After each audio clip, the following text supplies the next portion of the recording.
Your secrets, if you really look at yourself, you would be speechless. What happened to being doctors and teachers? What happened to being your brother's keeper? Nowadays kids more worried about the... What is going on, YouTube? So today we finally get some very cool information regarding Sony's PlayStation Now service. But before we begin on that, I just want to let you guys know every Sunday I'll be starting a Q&A style show. And if you want to participate and ask any questions, you can go right now in the comments section of this video and leave your comments about anything regarding gaming, my channel, or even me personally. So if you haven't already, make sure to like and subscribe button, and let's jump right into it. So in case you guys don't know what PlayStation Now is, it's basically Sony's version of the PS4's backwards compatibility issue.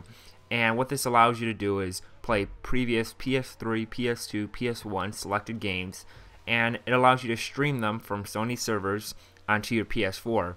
And it's a very unique idea, but at first it wasn't very successful because of the very limited and piss poor games they had on there. There wasn't any amazing games that you had to play because you didn't have a PS3 or PS2 or PS1 anymore.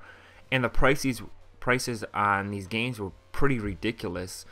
They were up to $6 for one day for rental. So ever since then, the community has been asking Sony to put out some type of initiative where it's subscription based, where you pay a monthly fee and you get access to all their games and you can play them for however long you want.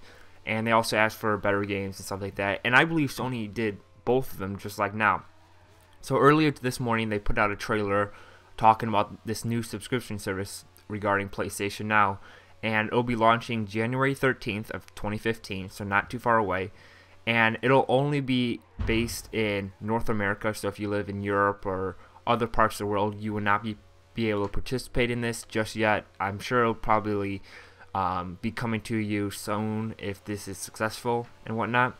So there's two prices you can select from. 1 month is $19.99, or a 3-month package is $44.99, which is about $15 a month. And just seeing those numbers, those are pretty steep numbers. They better have some type of games backing that up, and they kind of do.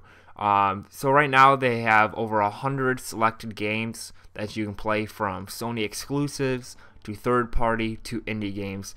And some of the notable titles they have that you can play if you get the subscription service is NBA 2K14, The Walking Dead, Bioshock Infinite, Batman. They have a select few that are pretty good, and they also have The Last of Us and some of the infamous titles.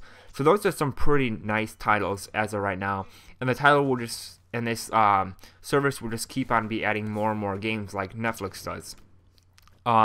So my thoughts on this, I'm not exactly sure what I think about this. There definitely are some really good titles that I'd want to play if I did pick up the service, but I feel like the pricing is just way too steep. I'm not willing to pay $15 a month for this service. I really think that Sony needs to come down on the price. Maybe later on, as they add more and more games, it'll be worth the money, but currently it's not worth the money. I would have liked to see Sony put out some type of $9.99 plan or $7.99, similar to what Netflix does.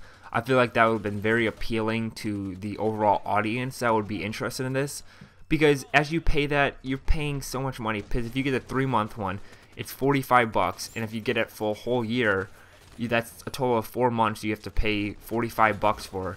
That's a lot of money, especially when those are just backwards compatible games. It's games that you probably have already played, and you still want to buy all these new games. So I think the prices are too high, but this is a great step. And it's streaming games, so you don't get the highest quality compared to if you inserted a disc. But this is the first step. I'm sure it's going to improve, better pricing, better games, better quality over time. But I'm excited to see how this plans out and see if Microsoft has anything to respond, if they're going to show off their own streaming service. But I'm interested in it, and I probably won't be a day one buyer of this, but I'll probably be a buyer later on. So leave me down in the comment section below what you think about this service. Do you like it? Are you going to be picking it up? Or is the pricing or the games they have don't interest you? So if you haven't already, make sure to like and subscribe button. It really helps my channel out. And I'll see you next time.